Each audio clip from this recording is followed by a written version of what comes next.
Oh my goodness, this thing is amazing. I'm pulling wheelies with that thing. It is so heavy. It is wide. I hit a tree with it. And then it was supposed to put some grass seed in there in the double disc, and there's some seed in there. Look. What's up guys, Brad here from Piney Grove, and today I finally get to use my no-till drill, seeder, planter, whatever you want to call it. And it's been a long road. I bought this thing well over a month ago. It was in working condition when I bought it, and I got a really good deal on it, but it hadn't been maintained. So I had to put a lot of time and a lot of money in it. I had to wait for parts, overpaid for shipping, all that nonsense, but that's all behind me now. And now I'm actually going to seed with it. So what we have is we have established pastures, but there's some bare spots where we had some invasive grass that we had to burn off with a herbicide. And then also because of drought and stuff like that, we've got some weak areas of grass that I want to strengthen. So we're just going to no-till grass seed into those areas. Some places are going to be pure grass seed. I got some Bahia grass here. This is half a 50-pound bag left over, and I got another 50-pound bag. And then the areas that are more in the field that we hay or we turn into hay, I'm going to go ahead and put some brown top millet in there, and that way it'll help the Bahia grass establish its roots and also give something for the dove to eat this fall. You might think all planters are equal, but the reason that this planter is special, and it's not special because I own it, it's special because the way it's built, is that you don't have to till the ground ahead of time. You don't have to plow it, disc it, do anything to the ground ahead of time. You just take this thing and you run over weeds and last year's crops and the straw or whatever is left there from previous plantings, or maybe it's gone fallow for a year or so. So you've got a lot of weeds, and this plants the seed right in there. There's just so many reasons why that's a good thing. Number one, I think the obvious reason is it saves fuel, because you're not going to run across that ground as many times with as many different implements. So you're going to save fuel, you're going to save wear and tear on your tractor, you're going to have the need for less implements to plant, because you only need this. You don't need a plow and a disc harrow and a rototiller and, you know, all the other things that you need for a tillage type of planting system. This thing just cuts through whatever's there, the clippings, the thatch, and places the seed in there. So that's a huge benefit just in time and fuel savings. But another thing is, that's the way nature works. Nature doesn't till when it plants new seeds. It just drops those seeds in there, and then they grow when they have the right environment. So without tilling, there's no loss or minimal loss of moisture in the ground. So you're getting a lot of moisture conservation. You're not disturbing the soil, so there's no erosion. You're not causing a condition that will cause erosion. So there's just many benefits to it. So I'm mixing seed here. I've got some coated Bahia seed, and I've got some brown top millet. And the reason I'm mixing it is I don't think I can mix it well in the hopper. And I kind of want a 1-to-1 seed ratio, that when it puts out one grass seed, that it puts out one of these brown top millet seeds. Brown top millet is a nurse crop, and what it does is it just kind of stabilizes the soil and shades the new Bahia grass that's going to come up. And the good thing about brown top millet as a nurse crop is it's short-lived. So it does its thing in like 60 days. It seeds out. The birds come in, eats all the seeds, the stalks dry up and fall down, and that just becomes natural thatch for the new grass crop coming in. And like any farm implement, you got to learn it. I'm not going to get this perfect the first time.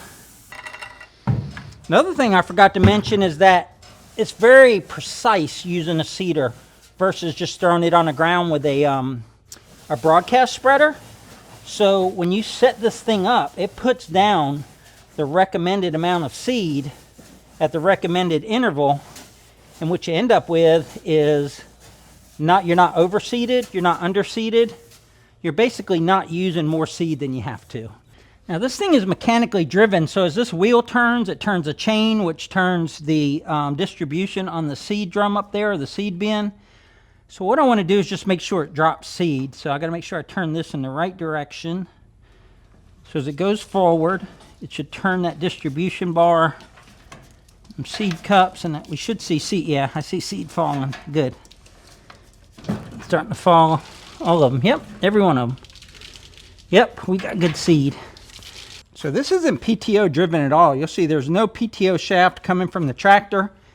This drive wheel here is on the ground and turning. Drives a sprocket, which drives another sprocket for some gear reduction. This side does the front seater box, and the other side does the box we're using. And then as that turns, it turns these little, this distribution shaft here, which has these little grooves in it. And those grooves run into the bottom of the seed tray. And the seeds drop in that groove. And then it goes down through this tube. And it drops to the grain head, or the drill head. And then the drill head is a double disc opener. So it drops in between those two discs. Then it ends up in the ground right there. And then this wheel packs it a little bit. And then these come over and disturb the dirt and further cover the seed. And it's that simple. But before that double disc comes into operation, you've got what's called your front coulters or your no-till coulters. And that's these bad boys right here. Super, super sharp, super, super heavy duty. You see they're kind of waverly, so as they dig in, they make a wider path.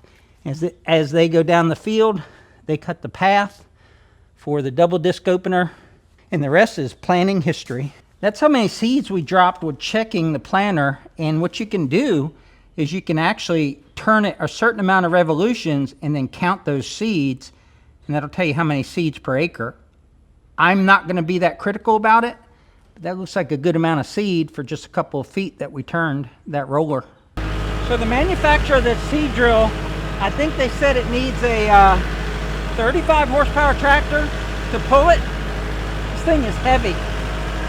But not only do you need the horsepower to pull it, but you need the hydraulic lift to lift it. And this is a 50 horsepower tractor. I don't know what the lift is on the 3-point hitch, but when I put those extra tractor suitcase weights on there, I could tell a big difference when I went to lift the 3-point. I have no problem, it'll pull it, but I don't think I could put much more weight on it and lift it. It's just heavy. It has to be heavy. I planted round top millet around the pond when I renovated the pond this spring. And every day, because it's starting to make seed heads and it's brown and starting to drop it on the ground, we'll have like a dozen dove out here just on this little bit around the pond. Now we've been burning off some of these areas of Kogon, that invasive grass that's really hard to get rid of. And this area right here was actually all Kogon 2 years ago. But you see it's in nice, thick Bahia grass. As well as over here is nice thick Bahia grass. But this strip right here isn't, because there's a lot of Kogon that I've kept sprayed over the past couple years. And this green area here is where we just trenched in some water lines. I'm going to go down this strip here where the water line was, and then a couple strips here, and just kind of get all of this bare area seeded. We've been battling this Kogon for a few years now, and we've got a lot of it under control, but here's an area right here. I'm going to plant in it, but I'm probably going to have to burn that off after the first hay cutting or something and just get that in check. Because if that goes to seed in the spring, it'll spread across this whole pasture in like 3 or 4 years.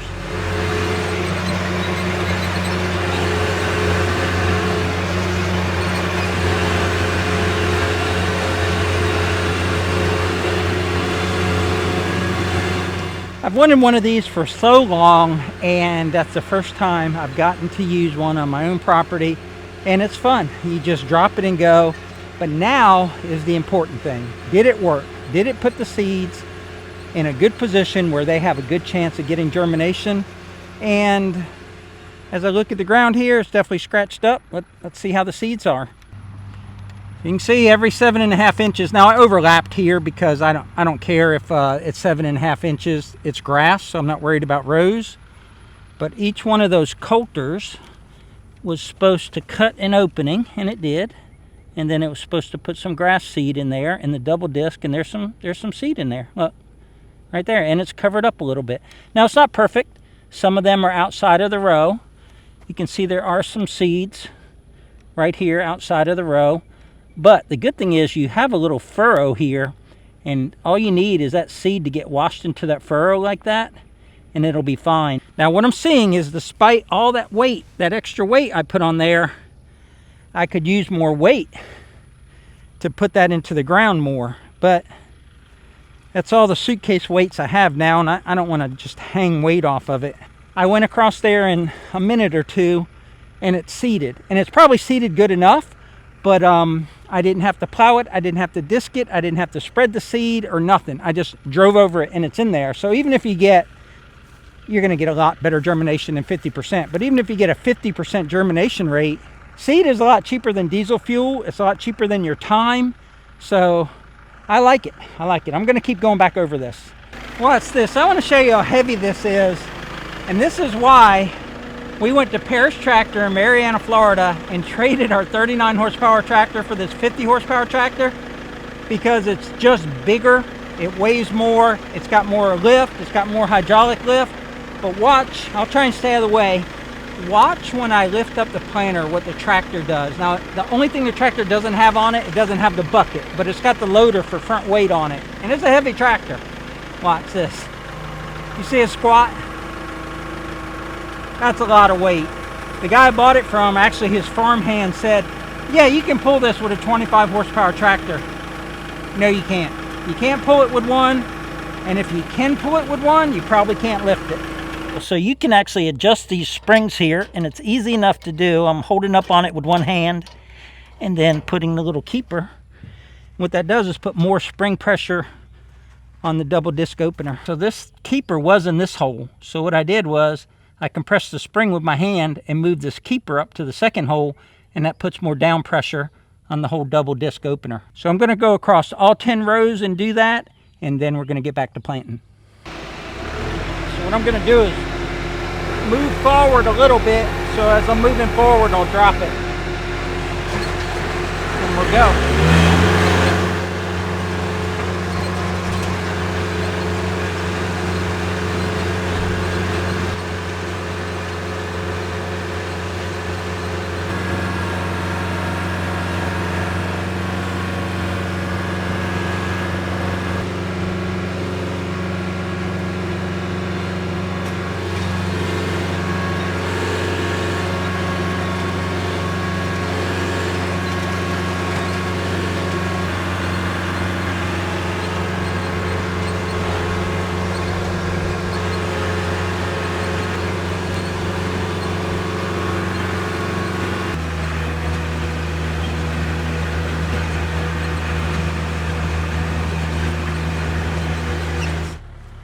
The donkey's in the pasture going nuts.